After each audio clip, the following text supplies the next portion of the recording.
Marigolds are one of those things that I put everywhere in my garden. These beautiful orange flowers are French marigolds, and I actually put French marigolds in every single garden bed that we grow. So I need a lot of marigolds.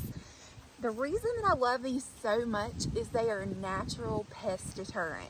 So things like squash bugs and hornworms and aphids, all of the bad bugs that will destroy your crop, they hate marigolds.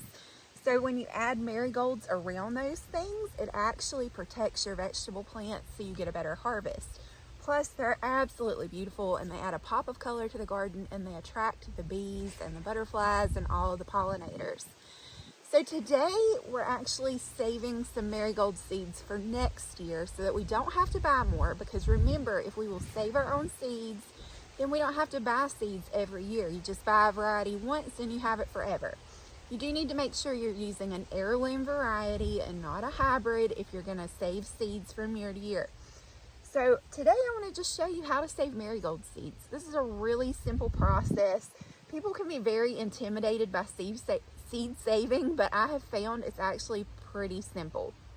So all you need to do is wait and let your flowers start to dry on the plant.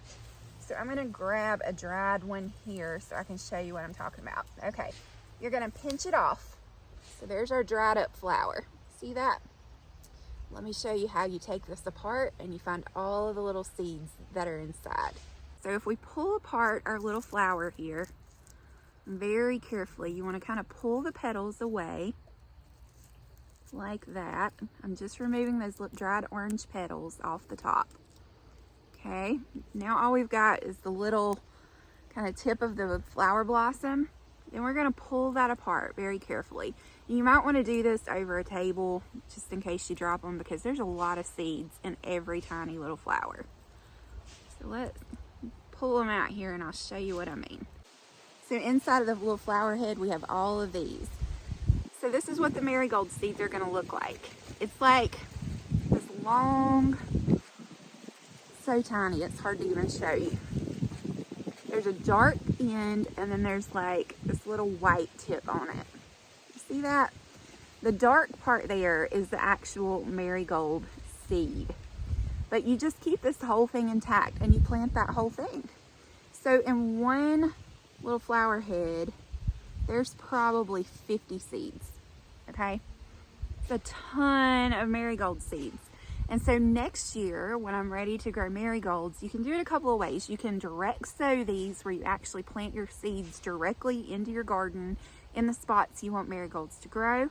And take these seeds and you can also start them indoors. So you can start them before the frost leaves early in the spring, so that as soon as your last frost has passed, you already have marigold plants ready to go in the garden. They grow really quickly, and if you put them in early in the season, you're gonna get an even bigger, more showy, beautiful marigold plant at the end of the season. So you'll have tons of blooms if you start it early in the year. Another trick to kind of extend the life of your marigolds is to deadhead them. And all that means is when the flowers die back, pinch them off. And this signals to the plant that it needs to keep producing, because the whole point of the plant is to produce seeds, right? So if you keep stealing the seeds, it's going to keep producing new ones. So that's how you save marigold seeds. Now I'm going to take these inside. I'm going to collect several more flowers worth, and we're going to lay these out on a paper towel, and I'm going to let them dry for probably about a week. Usually a week is all it takes, because these are pretty small, but you want them completely dry so that they don't mold. And after they have dried, you can put them in an envelope or a little baggie, and you can save them for next spring, and you won't have to buy marigolds again because you'll have your own seeds. It's that simple. That's how you save marigold seeds.